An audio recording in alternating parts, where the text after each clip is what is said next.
노회찬과 김경수를 잡은 김어준, 이 친구가 방금 두 번째 자살골을 넣은 것 같습니다.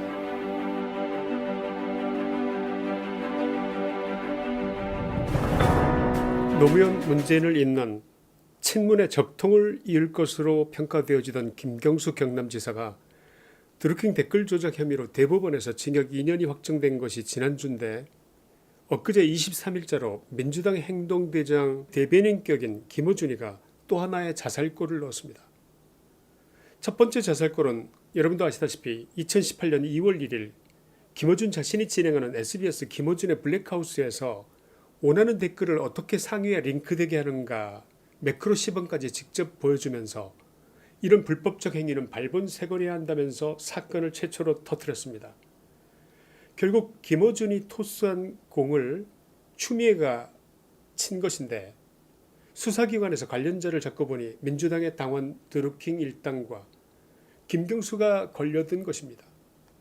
김어준이 쏜 화살에 김경수가 맞았다고나 할까요? 그리고 한 명 더, 노회찬도 역시 이 화살의 끝을 벗어나지 못하고 이미 저 세상 사람이 됐습니다. 김경수도 몸만 살았지 정치적으로는 이미 사망 선고를 받은 것과 뭐가 다르겠습니까? 결과적으로 김어준이는 노무현에서 문재인으로 그리고 김경수로 이어질 가계의 맥을 끌어버렸다고 평가되고 있습니다. 속된 말로 일타쌍피, 노회찬과 김경수를 잡은 김어준, 이 사람을 욕해야 할까요? 칭찬해야 할까요? 여러분은 김어준을 어떻게 하고 싶으십니까? 그런데 이 친구가 방금 두 번째 자살골을 넣은 것 같습니다. 김어준은 자신이 진행하는 유튜브 딴지방송에서 이번 대법원의 재판부를 향해서 제정신인 상태로는 도저히 할 수 없을 것 같은 쌍욕을 했습니다.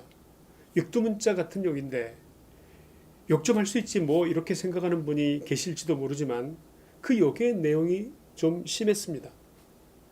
개놈 XX들, 이게 뭡니까?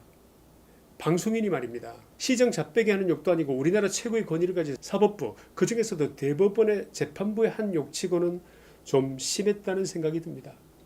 문제는 이 욕이 뭐 대단한 거냐고 생각하는 사람들이 있을지도 모르지만, 김어준이가 여권에서 차지하는 비중으로 본다면 이 욕은 대법원만이 아니라 전체 사법부의 판사들에게 개놈 XX들이라는 욕을 한 것으로 충분히 받아들여질 개연성이 있습니다.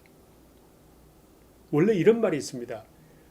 수술하러 들어가는 의사 욕하고 멱살 잡으면 안 된다.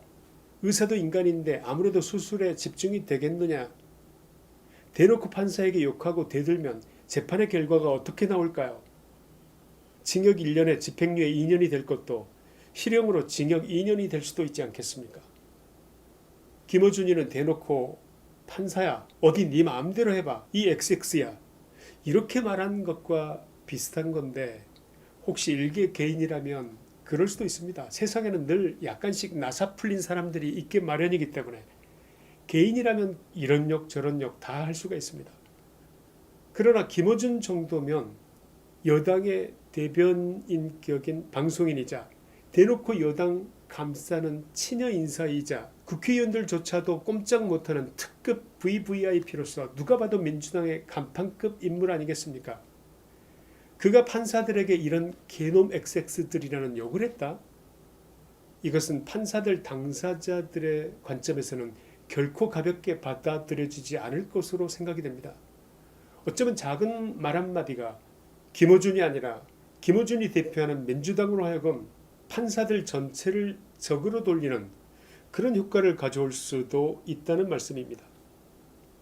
왜 죄를 지은 범죄자가 재판부에 반성문을 여러 차례 제출할까요? 그들도 판사이기에 앞서서 감정을 가진 인간이기 때문입니다. 그런데 반성문은커녕 재판부를 욕한다. 이것은 분명히 어딘가에서 터져도 터질 자살골을 예고한 것이 아닐까 생각됩니다.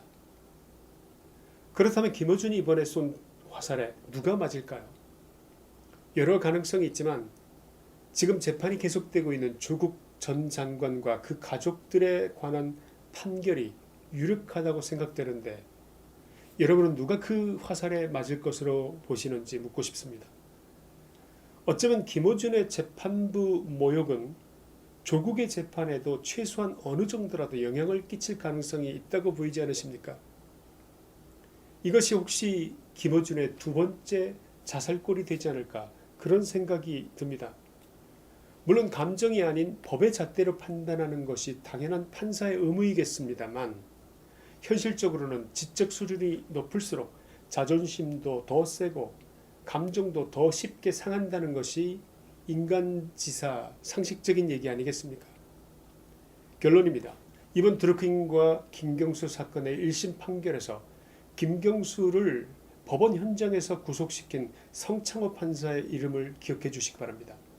드루킹과 김경수 재판의 1심 판결에 성판사가 담은 치밀한 김경수의 범죄 가담에 관한 결정적인 판결문은 고등법원에서 그리고 마침내 이동원 대법원 판사의 판결에서도 그것을 도저히 뒤집을 수 없게 만든 결정적인 것이었다는 평가입니다. 그는 판사로서 일생에 기억될 명판결을 남겼다고 보입니다. 김경수에 관한 판결 때문에 성창호 판사는 좌천도 되고 고발도 당하는 그런 고초를 겪었지만 그의 가족들은 아버지로서 남편으로서 성창호 그를 자랑스러워할 것이 분명하다고 생각합니다. 검사 출신의 황교안 전 대표도 4.15 선거 부정에 대해서 특검을 도입해야 한다고 하는 등 4.15 선거가 잘못됐다는 데 대한 인식이 그 어느 때보다도 높아지고 있습니다. 조혜주 중앙선관위 상임위원이 슬그머니 사임을 하고 국민의 시선에서 사라지려 하고 있습니다. 인천지방검찰청은 인천 연수구 을구의 4.15 재검표에서 나온 위변조 의심의 투표지 수사에 착수했다고 하는데 인천지검의 이두봉 검사장이 이에 대해서 철저한 수사를 해주리라 그렇게 기대하는 국민들이 많다는 것도 말씀드립니다. 대한민국은 지금 건국 이후 가장 어려운 시기를 겪고 있다고 생각됩니다. 그 어려움은 코로나 때문이 아니라 문재인 정부 발 어려움인 것은 양심 있는 모든 시민들이 인정하는 바입니다. 이럴 때 나라를 바로 세워줄 분들이 우리 국민, 하루하루 살아가는 우리 민초들이 아니라 바로 법관들입니다. 지금 이 시점에는 적어도 그렇습니다. 문재인 정부 들어서 좌파 판사들이 득세하고 있는 것은 사실로 받아들여지고 있고 이 때문에 사법 정의가 흔들리고 있다는 지적도 적지 않습니다. 그러나 법원 내부에서는 한편으로 법원이 사회의 다양성을 받아들이는 건강함의 표시라는 관점도 있다는 말이 들립니다. 아무리 좌파 성향의 판사라도 법과 양심을 참아 저버리기는 어렵고 사건을 보는 해석의 차이는 있을 수 있으나 차마 법치의 테두리를 크게 벗어날 수는 없다는 것을 의미하는 것으로 그렇게 해석하고 싶어하는 국민들의 마음을 읽어주리라 믿습니다. 국민들은 많은 것을 바라는 것이 아닙니다. 김어준 같은 인간이 재판부를 능욕하지 않기를, 법 위에 군림하는 사람이 없기를, 이 작은 국민의 꿈이 부디 깨지지 않기를 바라는 것입니다. 김천의 시사이다였습니다. 감사합니다.